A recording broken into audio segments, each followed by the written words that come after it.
Some years ago, I wrote an article in which I connected death and gambling to the last 100-franc bill to circulate in France before the euro.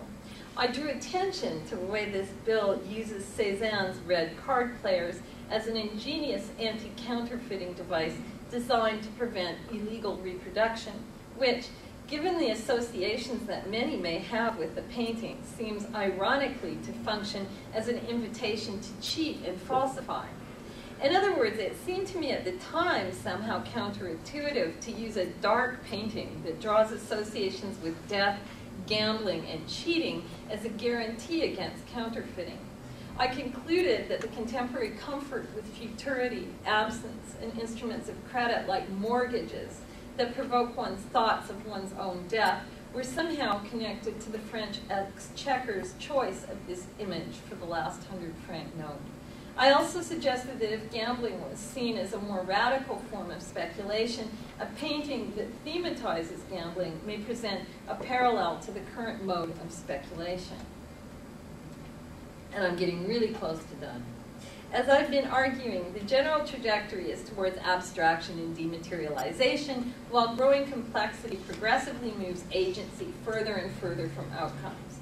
For Taylor, the paradigm of cultural production that gives voice to the market expresses itself as a process of reproduction in which original work gives way to the recycling of signs and the crisis of representation, which occurs when reference that once provided secure foundations for thought and action are liquefied and begin to circulate freely in worldwide webs whose dynamics we do not yet understand.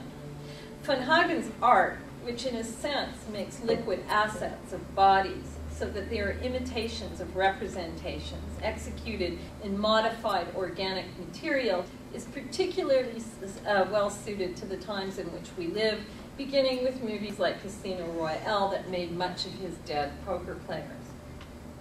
Casino Royale is a film about gambling culture and the conscious or unconscious cultural associations we make between this culture and death, not to mention James Bond and death, and these make Von Hagen's poker players obviously a perfect set piece. Moreover, the economy in the film doesn't work like a casino, it is a casino, and the money that Bond needs to win for the free world to keep terrorists with an unidentifiable cause from blowing up God knows what is exchanged in a game of Texas Hold'em.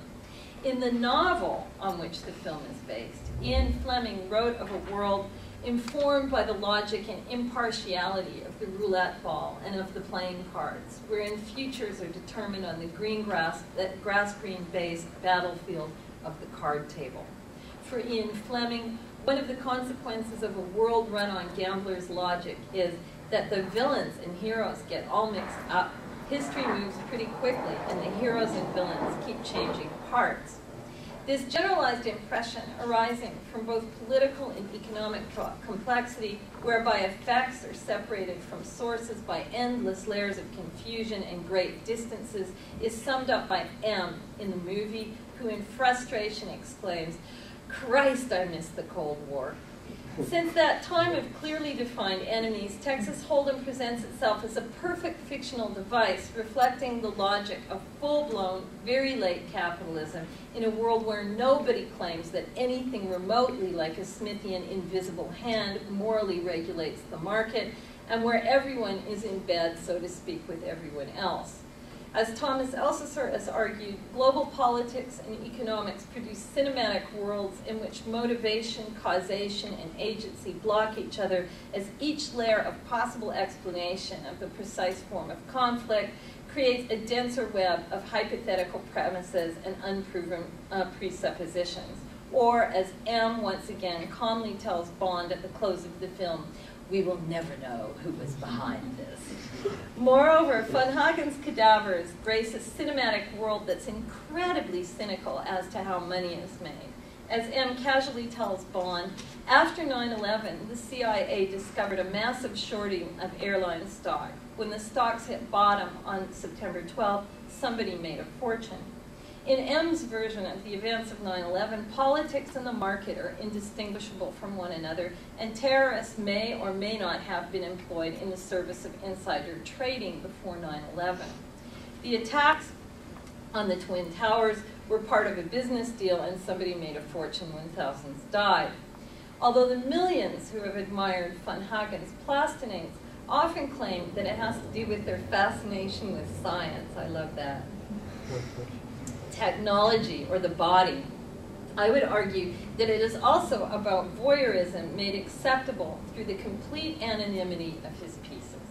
Indeed, there has been a considerable amount of controversy around the issue of where van Hagens gets his anonymous bodies, and the doctor was recently forced to return 7 corpses to China after admitting that the bodies used in his exhibitions might have come from executed prisoners.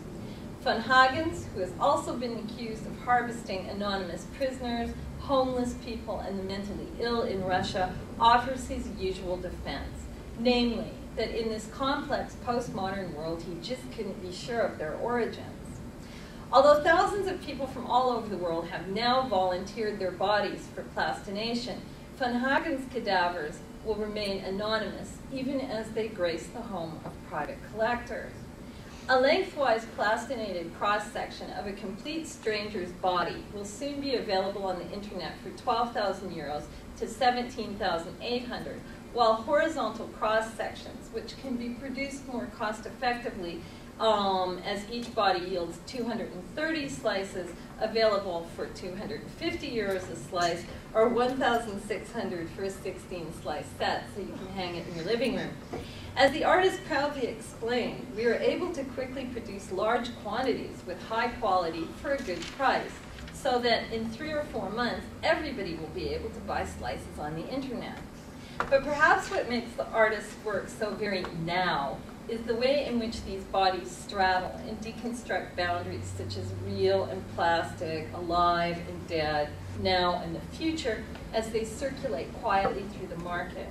As Joyce van Dijk has commented, the cadavers have now become amalgams of flesh and technology, bodies that are endlessly pliable and forever manipulable even after death. This sentiment was summed up by a donor who produced the following reasoning on a plastination consent form.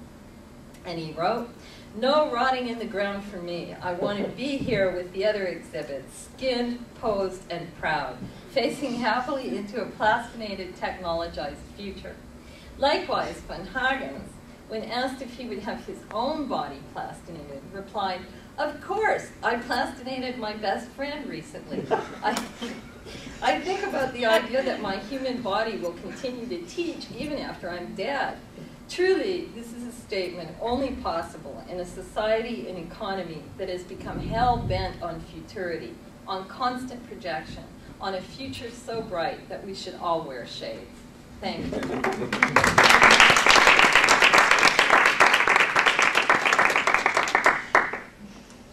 Before we open up for actual questions, can I just ask you technically, what is the futurity of plastination? Will it decay like a Damien Hirst?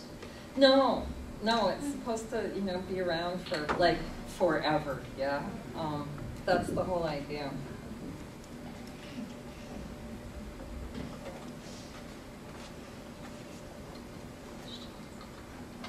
But what do you mean decay like a Damien Hirst? Well, I mean, like, you mean like the cows? Yeah.